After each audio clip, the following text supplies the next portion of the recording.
El entierro prematuro. Hay ciertos temas de interés absorbentes, pero demasiado horribles para ser un objeto de una obra de mera ficción. Los simples novelistas deben evitarlos si no quieren ofender o desagradar. Solo se trata con propiedad cuando lo grave y majestuoso de la verdad lo santifican y sostienen.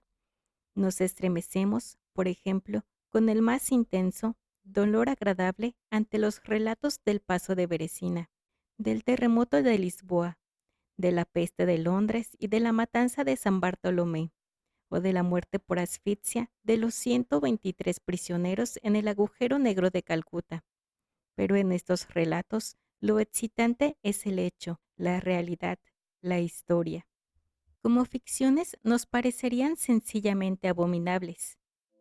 He mencionado algunas de las más destacadas y augustas calamidades que registran la historia, pero en ellas el alcance, no menos que el carácter de la calamidad, es lo que impresiona tan vivamente la imaginación.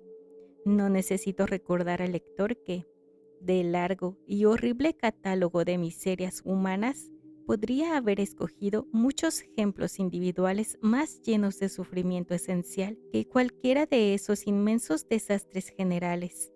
La verdadera desdicha, la aflicción última, en realidad es particular, no difusa. Demos gracias a Dios misericordioso que los horrorosos extremos de agonía los sufra el hombre individualmente y nunca en masa.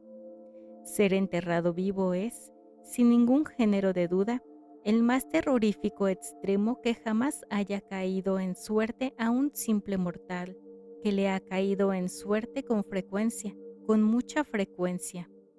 Nadie con capacidad de juicio lo negará. Los límites que separan la vida de la muerte son, en el menor de los casos, borrosos e indefinidos. ¿Quién podría decir dónde termina uno y dónde empieza el otro? Sabemos que hay enfermedades en las que se producen un cese total de las funciones aparentes de la vida, y sin embargo, en ese cese no es más que una suspensión para llamarle por su nombre. Hay solo pausas temporales en el mecanismo incomprensible.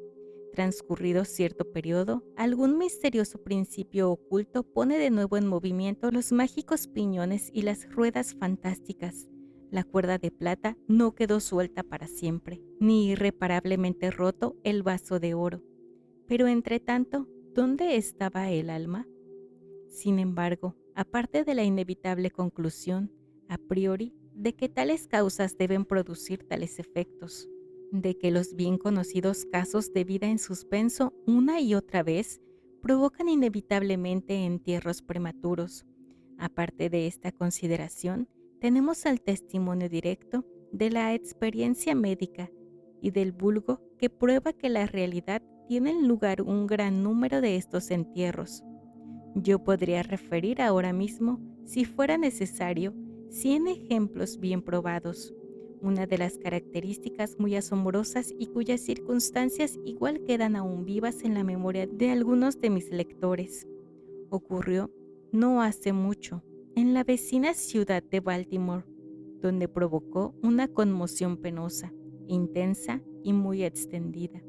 La esposa de uno de los más respetables ciudadanos, abogado eminente y miembro del Congreso, fue atacada por una repentina e inexplicable enfermedad que burló el ingenio de los médicos.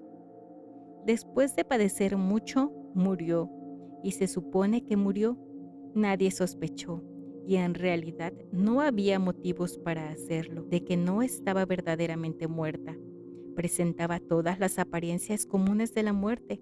El rostro tenía el contorno habitual contraído y sumido.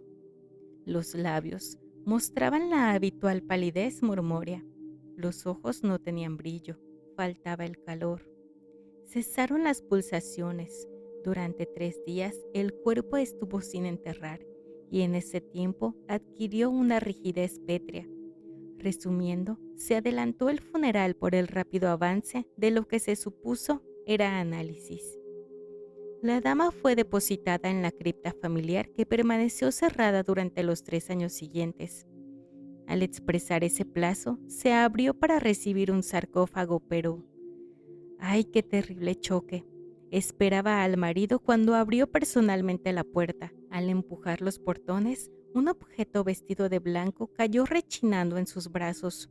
Era el esqueleto de su mujer con la mortaja puesta.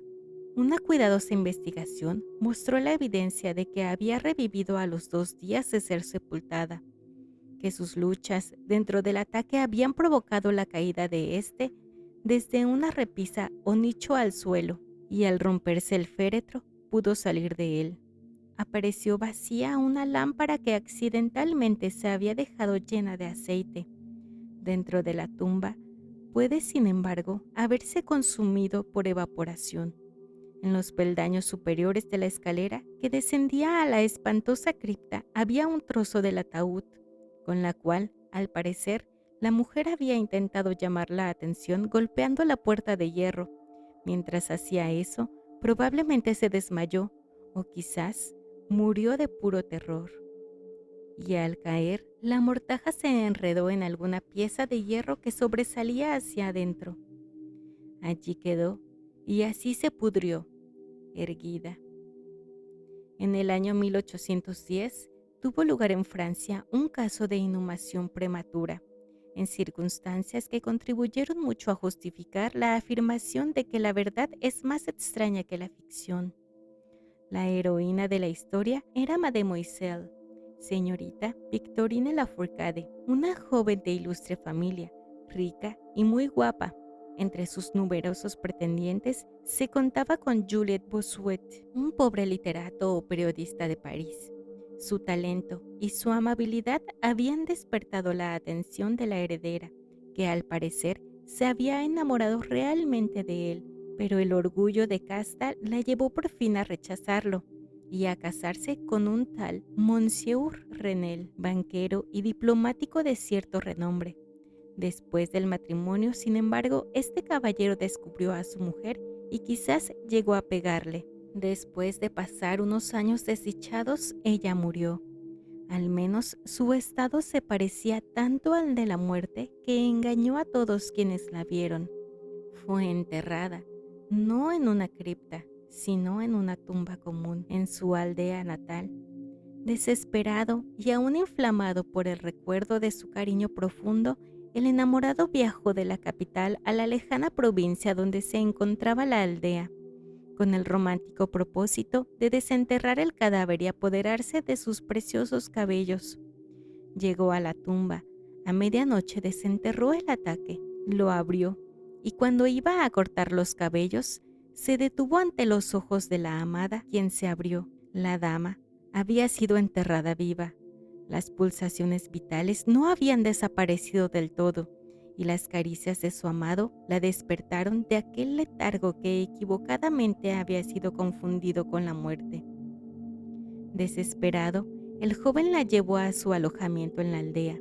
Empleó unos poderosos reconstituyentes, aconsejado por sus no pocos conocimientos médicos. En resumen, ella revivió, reconoció a su Salvador, permaneció con él hasta que lenta y gradualmente recobró la salud. Su corazón no era tan duro, y esta última lección de amor bastó para ablandarlo. Lo entregó a Bossuet. No volvió junto a su marido, sino que, ocultando su resurrección, huyó con su amante a América. 20 años después, los dos regresaron a Francia, convencidos de que el paso del tiempo había cambiado tanto la apariencia de la dama que sus amigos no podrían reconocerla. Pero se equivocaron, pues al primer encuentro, Monsieur Renel reconoció a su mujer y la reclamó.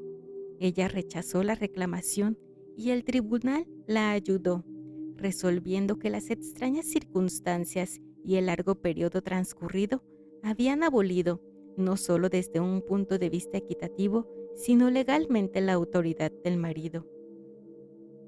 La revista de cirugía de Leipzig, publicación de gran autoridad y mérito, que algún editor americano haría bien en traducir y publicar, relata en uno de los últimos números un acontecimiento muy penoso que presenta las mismas características.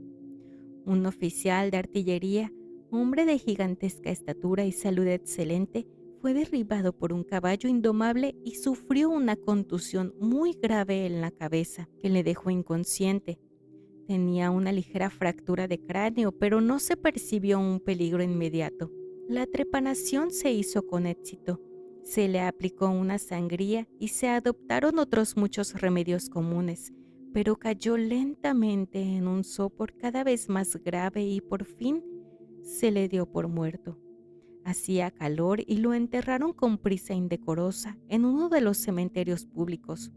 Sus funerales tuvieron lugar en jueves. Al domingo siguiente, el parque del cementerio, como de costumbre, se llenó de visitantes y alrededor del mediodía se produjo un gran revuelo, provocado por las palabras de un campesino que, habiéndose sentado en la tumba del oficial, había sentido removerse la tierra, como si alguien estuviera luchando abajo. Al principio, nadie prestó demasiada atención a las palabras de este hombre, pero su evidente terror y la terca insistencia con la que repetía su historia producía al fin su natural efecto en la muchedumbre. Algunos con rapidez consiguieron unas palas y la tumba vergonzosamente superficial estuvo unos pocos minutos tan abierta que dejó al descubierto la cabeza de su ocupante. Daba la impresión de que estaba muerto, pero parecía casi sentado dentro del ataque, cuya tapa, en furiosa lucha, había levantado parcialmente. Inmediatamente lo llevaron al hospital más cercano, donde se le declaró vivo, aunque en estado de asfixia. Después de unas horas volvieron en sí. Reconoció a algunas personas conocidas y con frases inconexas relató sus agonías en la tumba. Por lo que dijo, estaba claro que la víctima mantuvo la conciencia de vida durante más de una hora después de la inhumación. Antes de perder los sentidos, habían rellenado su tumba sin percatarse, con una tierra muy porosa, sin aplastar, y por eso le llegó un poco de aire. Oyó los pasos de la multitud sobre su cabeza, y a su vez tratando de hacerse oír. El tumulto en el parque del cementerio, dijo, fue lo que seguramente lo despertó de un profundo sueño, pero al despertarse se dio cuenta del espantoso horror de su situación. Este paciente, según cuenta la historia, iba mejorando y parecía encaminado hacia un restablecimiento definitivo cuando cayó víctima de la charlatanería de los expertos médicos. Se le aplicó la batería galvánica y expiró de pronto uno de esos paroxismos estáticos que en ocasiones producen. La mención de la batería galvánica, sin embargo, me trae a la memoria un caso bien conocido y muy extraordinario, en que su acción resultó ser la manera de devolver la vida a un joven abogado de Londres que estuvo enterrado 2 días. Esto ocurrió en 1831 y entonces provocó una profunda impresión en todas partes donde era tema de conversación. El paciente, el señor Edward Stapleton, había muerto, aparentemente de fiebre tifoidea, acompañada de unos síntomas anómalos que despertaron la curiosidad de sus médicos. Después de su aparente fallecimiento, se pidió a sus amigos la autorización para un examen post-mortem, pero estos se negaron. Como sucede a menudo ante estas negativas, los médicos decidieron desenterrar el cuerpo y examinarlo a conciencia en privado. Finalmente, llegaron a un arreglo con uno de los numerosos grupos de ladrones de cadáveres que abundaban en Londres, y la tercera noche, después del entierro, el supuesto cadáver fue desenterrado de una tumba de 8 pies de profundidad y depositado en el quirófano de un hospital privado.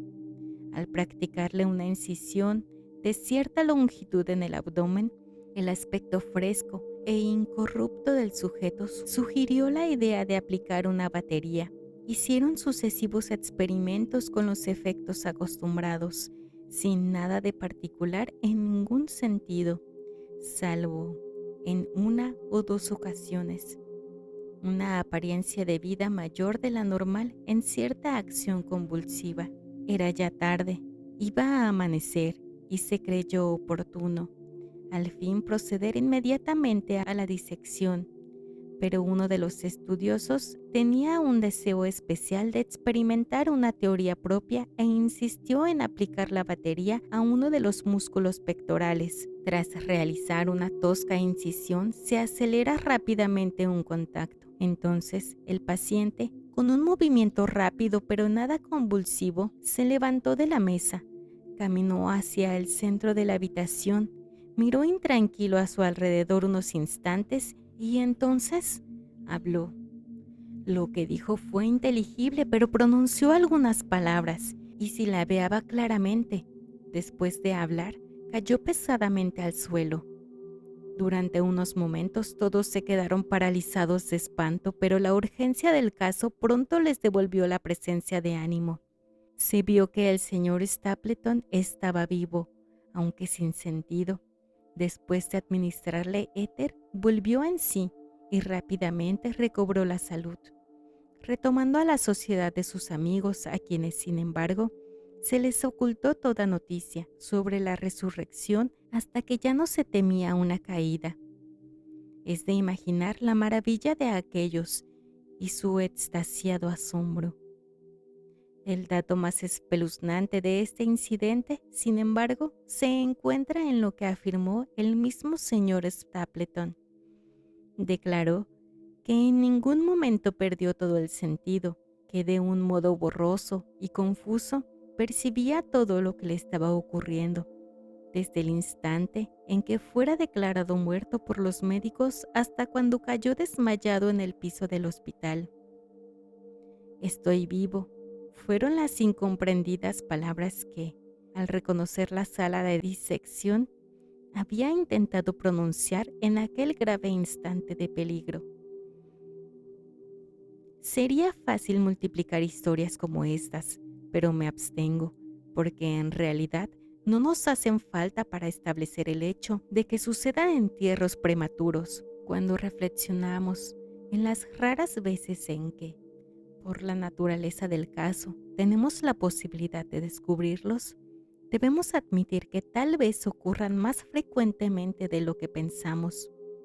En realidad, casi nunca se han removido muchas tumbas de un cementerio, por alguna razón sin que aparecieran esqueletos en posturas que surgen las más espantosas de las sospechas. La sospecha es espantosa, pero es más espantoso el destino. Puede afirmarse sin vacilar que ningún suceso se presta tanto a llevar al colmo de la angustia física y mental como el enterramiento antes de la muerte. La insoportable opresión de los pulmones, las emanaciones sofocantes de la tierra húmeda, la mortaja que se adhiere, el rígido abrazo de la estrecha morada, la oscuridad de la noche absoluta, el silencio como un mar que abruma, la invisible pero palpable presencia del gusano vencedor. Estas cosas, junto con los deseos del aire y de la hierba que crecen arriba, con el recuerdo de los queridos amigos que volarían a salvarnos si se enteraran de nuestro destino, y la conciencia de que nunca podrán saberlo, de que nuestra suerte irremediable es la de los muertos de verdad. Estas consideraciones, digo, llevan el corazón a un palpitante a un grado de espantoso e insoportable horror ante el cual la imaginación más audaz retrocede. No conocemos nada tan angustioso en la tierra. No podemos imaginar nada tan horrible en los dominios del más profundo infierno. Y por eso, todos los relatos sobre este tema despiertan un interés profundo, interés que, sin embargo, gracias a la temerosa reverencia hacia este tema, depende justa y específicamente de nuestra creencia en la verdad del asunto narrado. Lo que voy a contar ahora es mi conocimiento real, mi experiencia efectiva y personal. Durante varios años sufrió ataques de ese extraño trastorno que los médicos han decidido llamar catalepsia. A falta de un nombre que mejor lo define, aunque tanto las causas inmediatas como las predisposiciones e incluso el diagnóstico de esta enfermedad siguen siendo misteriosas. Su carácter evidente y manifiesto es bien conocido. Las variaciones parecen serlo, principalmente de grado. A veces el paciente se queda un solo día o incluso un periodo más breve en una especie de exagerado letargo.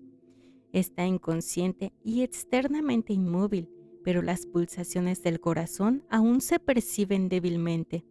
Quedan unos indicios de calor, una leve coloración persistente en el centro de las mejillas y, al aplicar un espejo a los labios, podemos detectar una actividad torpe, desigual y vacilante de los pulmones.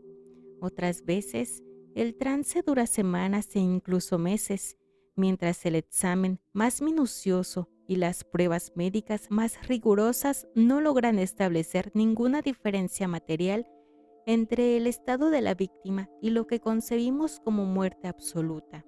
Por regla general, lo salvan del entierro prematuro sus amigos, que saben que sufría anteriormente de catalepsia y la consiguiente sospecha, pero sobre todo les salva la ausencia de corrupción. La enfermedad, por fortuna, avanza gradualmente. Las primeras manifestaciones, aunque marcadas, son inequívocas. Los ataques son cada vez más característicos y cada uno dura más que el anterior. En esto reside la mayor seguridad de cara a evitar la inhumación. El desdichado cuyo primer ataque tuvo la gravedad con que en ocasiones se presenta, sería casi inevitable llevado vivo a la tumba. Mi propio caso no difería en ningún detalle importante a los mencionados en los textos médicos. A veces, sin ninguna causa aparente, me hundía poco a poco en un estado de semisíncope o casi desmayo, y ese estado, sin dolor, sin capacidad de moverme o realmente de pensar, pero con una conciencia borrosa y letárgica de la vida y de la presencia de los que rodeaban mi cama, duraba hasta que la crisis de la enfermedad me devolvía, de repente, el perfecto conocimiento. Otras veces el ataque era rápido, fulminante. Me sentía enfermo, aterido, helado, con escalofríos y mareos, y de repente me caía postrado.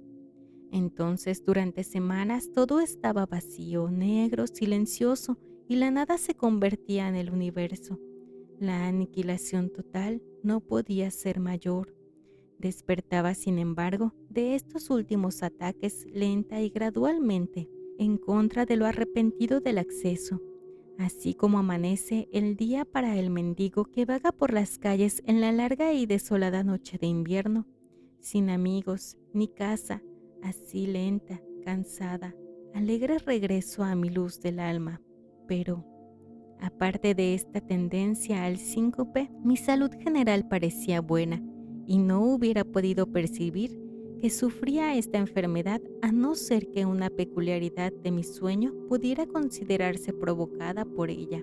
Al despertarme, nunca podía recobrar enseguida el uso completo de mis facultades y permanecía siempre durante largo rato en un estado de azoramiento y perplejidad, ya que las facultades mentales en general y la memoria en particular se encontraban en absoluta suspensión. En todos mis padecimientos no había sufrimiento físico, sino una infinita angustia moral. Mi imaginación se volvió macabra. Hablaba de gusanos, de tumbas, de epitafios. Me perdía en meditaciones sobre la muerte y la idea de entierro prematuro se apoderaba de mi mente. El espeluznante peligro al cual estaba expuesto me obsesionaba día y noche. Durante el primero, la tortura de la meditación era excesiva. Durante la segunda, era suprema. Cuando las tétricas tinieblas se extendían sobre la tierra, entonces, presa de los más horribles pensamientos, temblaba como las trémulas plumas de un coche fúnebre.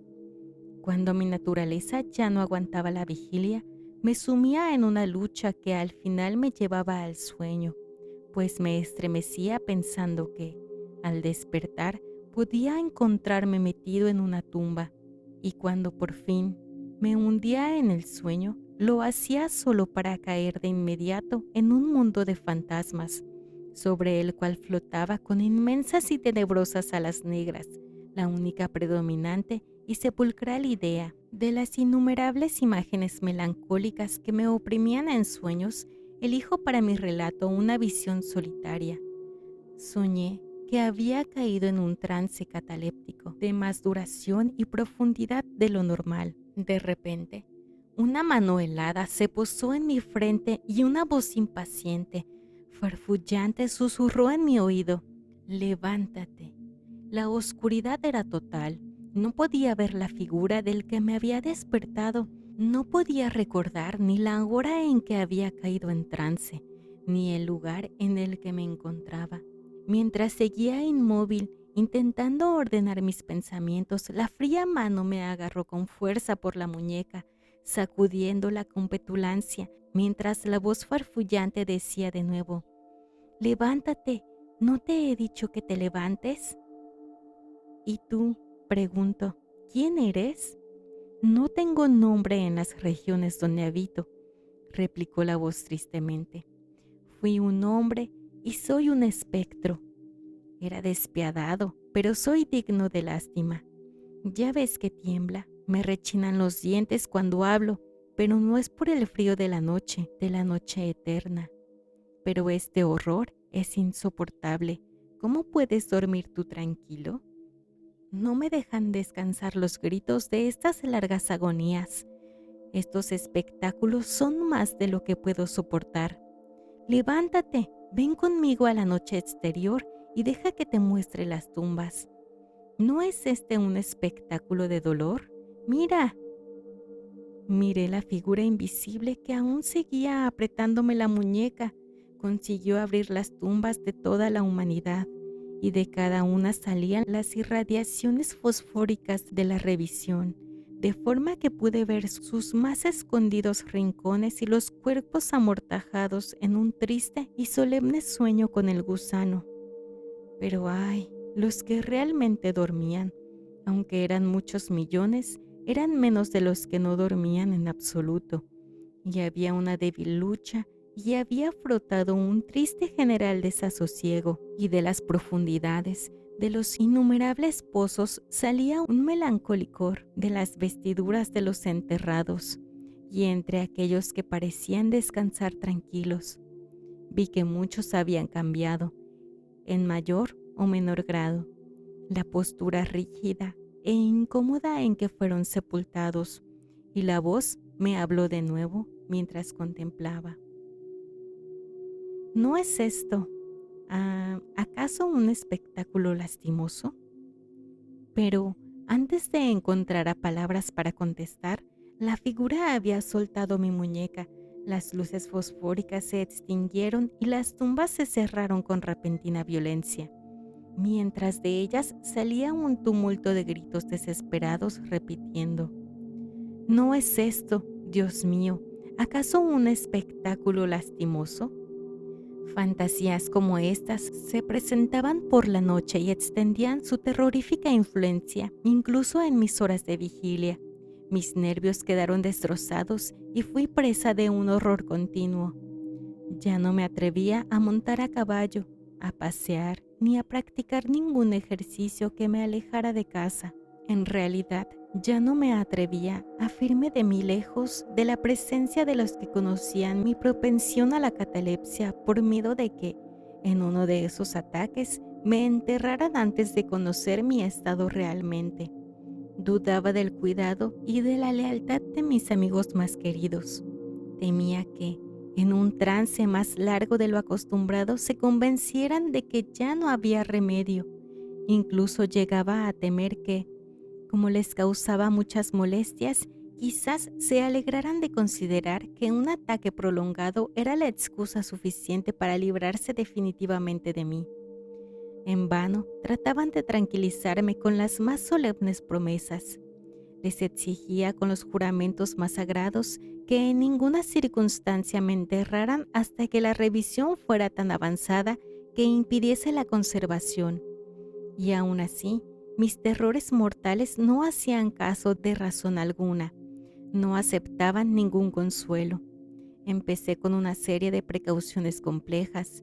Entre otras, mandé remodelar la cripta familiar de forma que se pudiera abrir fácilmente desde dentro, a la más débil presión sobre una larga palanca que se extendía hasta muy dentro de la cripta.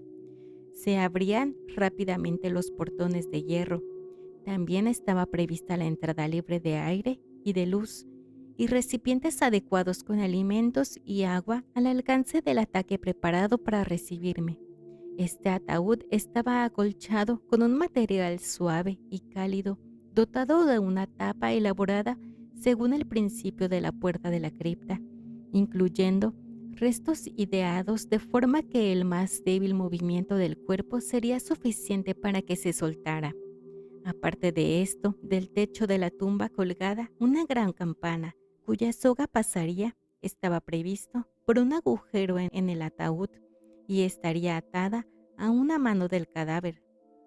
Pero ay, ¿de qué sirve la precaución contra el destino del hombre? Ni siquiera estas bien urdidas seguridades bastaban para librar de las angustias más extremas de la inhumación en vida a un infeliz destinado a ellas. Llegó una época, como me había ocurrido antes a menudo, en que me encontré emergido en un estado de total inconsciencia a la primera sensación débil e indefinida de la existencia. Lentamente, con paso de tortuga, se acercaba el pálido amanecer gris del día psíquico, un desasosiego aletargado, una sensación apática del sordo dolor, ninguna preocupación, ninguna esperanza, ningún esfuerzo. Entonces, después de un largo intervalo, un zumbido en los oídos. Luego, tras un lapso de tiempo más largo, una sensación de hormigueo o comezón en las extremidades.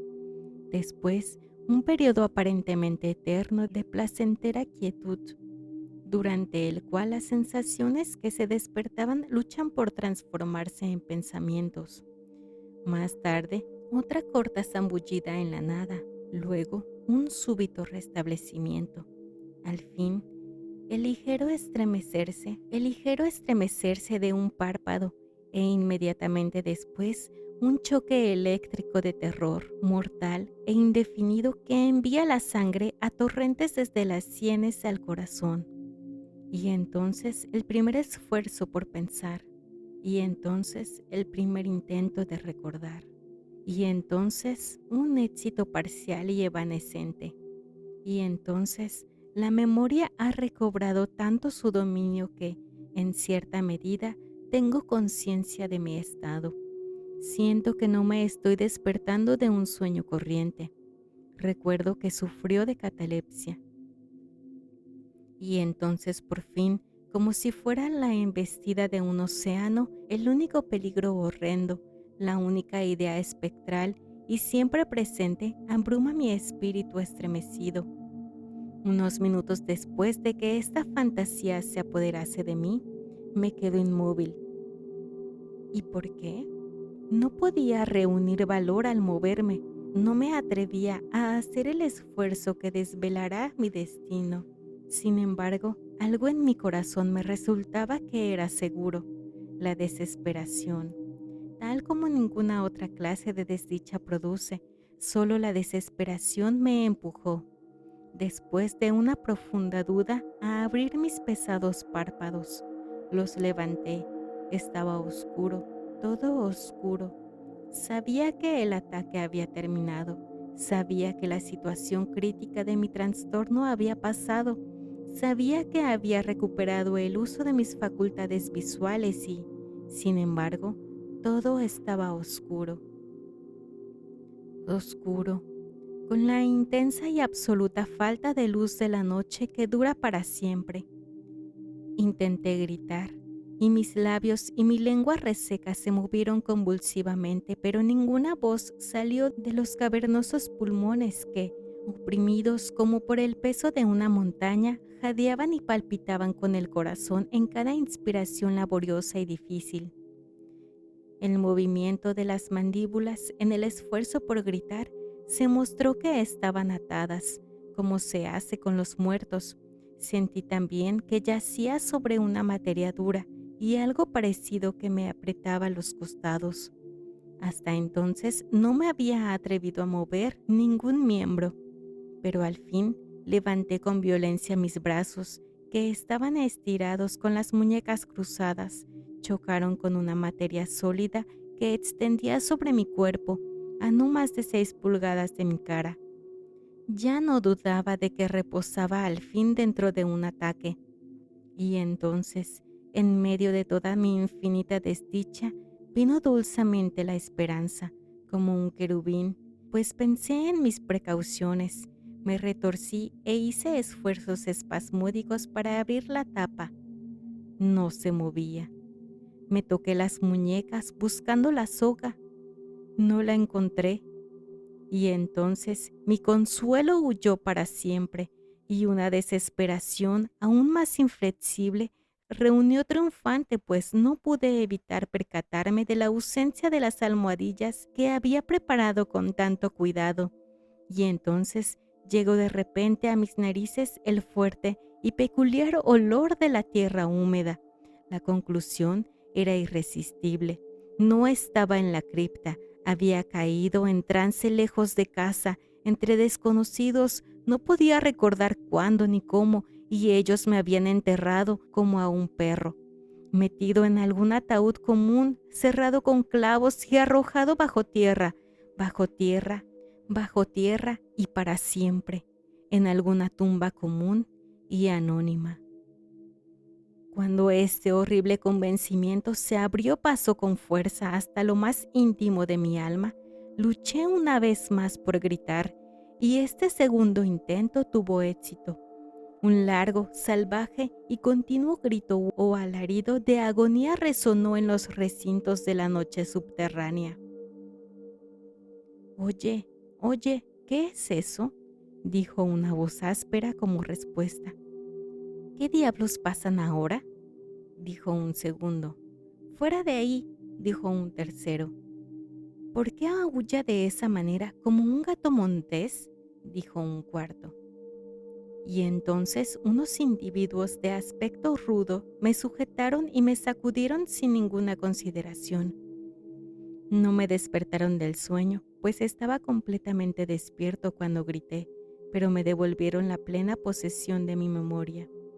Esta aventura ocurrió cerca de Richmond, en Virginia. Acompañado de un amigo, había bajado en una expedición de caza, unas millas por las orillas del río James.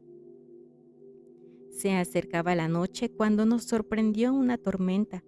La cabina de una pequeña chalupa anclada en la corriente y cargada de tierra vegetal nos ofreció el único refugio asequible. Le sacamos el mayor provecho posible y pasamos la noche a bordo. Me dormí en una de las 2 letras. No hace falta describir las letras de una chalupa de 60 o 70 toneladas. La que yo ocupaba no tenía ropa de cama. Tenía una anchura de 18 pulgadas. La distancia entre el fondo y la cubierta era exactamente la misma. Me resultó muy difícil medirme en ella. Sin embargo, dormí profundamente, y toda mi visión, pues no era ni un sueño ni una pesadilla, surgió naturalmente de las circunstancias de mi postura, de la tendencia habitual de mis pensamientos y de la dificultad que ya él mencionó, de concentrar mis sentidos y sobre todo de recobrar la memoria durante largo rato después de despertarme. Los hombres que me sacudieron eran los tripulantes de la chalupa y algunos jornaleros contratados para descargarla. De la misma carga procedió el olor a tierra. La venda en torno a las mandíbulas era un pañuelo de seda con el que me había atado la cabeza a falta de gorro de dormir. Las torturas que soporté, sin embargo, fueron indudablemente iguales en aquel momento a las de la verdadera sepultura. Eran de un horror inconcebible, increíblemente espantosas, pero del mal produce el bien, pues su mismo exceso provocó en mi espíritu una reacción inevitable. Mi alma adquirió templo, vigor, salí fuera. Hola, ejercicios duros, respiré aire puro. Pensé en más cosas que en la muerte. Abandonaré mis textos médicos, quemé el libro de Buchan, no leí más pensamientos nocturnos ni grandilocuencias sobre cementerios, ni cuentos de miedo como este. En muy poco tiempo me convertí en un hombre nuevo y viví una vida de hombre. Desde aquella noche memorable descarté para siempre mis apresiones sepulcrales y con ellas se desvanecieron los achaques catalépticos, de los cuales quizás fueron menos consecuencia que causa. Hay momentos en que, incluso para el sereno ojo de la razón, el mundo de nuestra triste humanidad puede parecer el infierno, pero la imaginación del hombre no es catarsis para explorar con impunidad todas sus cavernas. Ay, la torva legión de los terrores sepulcrales no se puede considerar como completamente imaginaria, pero los demonios en cuya compañía Afrasiab hizo un viaje por Otsus tienen que dormir o nos devorarán. Hay que permitirles que duerman o pereceremos.